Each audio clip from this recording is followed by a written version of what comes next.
And CHC is a special collection that houses materials from people from Cuba and the diaspora.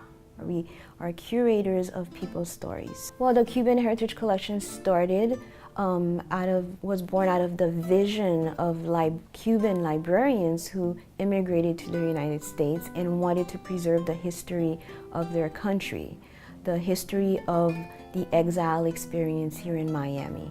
So when they came here, they realized that there was a history taking place and that they needed to start collecting. The importance of the collection is that it documents the history of the Cuban people, and that's important.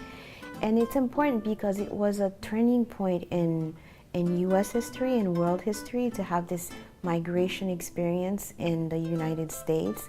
It was tied to the Cold War, and those moments have historical impacts that go beyond Cuba in the United States. We try to collect papers that have historical significance, for instance. But we also collect pictures of regular people, so we're not just collecting the history of famous people, but of ordinary people as well. Every time you open a box, it's somebody's story. So what's inside the vault, as we call it? We have rare books, archival collections, rare manuscripts from colonial times to the present, maps, rare maps of Cuba, in the different ways they were represented. Rare book by Bartolomé de las Casas, that talks about the Native Americans' plight in the New World. Publications from people in Guantanamo Bay, again, a group of refugees, and they published their own newspaper.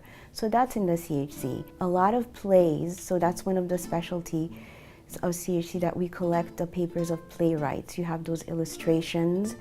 You have the papers of organizations such as schools in Cuba, like the Medici Academy or the Rustin Academy, whose members have deposited their records here in CHC because they want them to be preserved. Photographs of people being processed at the Cuban Refugee Center.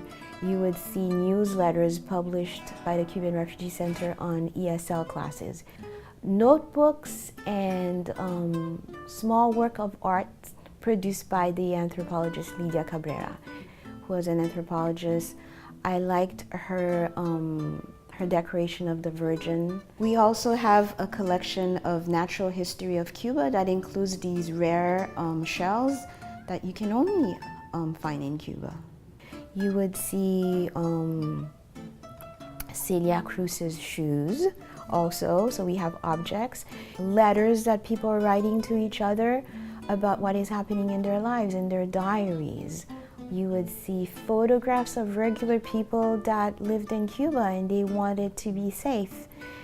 Librarians have a long view of history.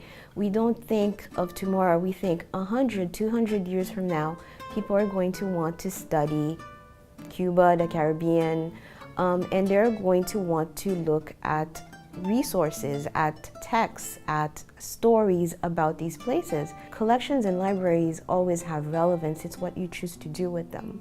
So if you want to study the history of Cuba and the diaspora, you come here because that is the scope of the collection.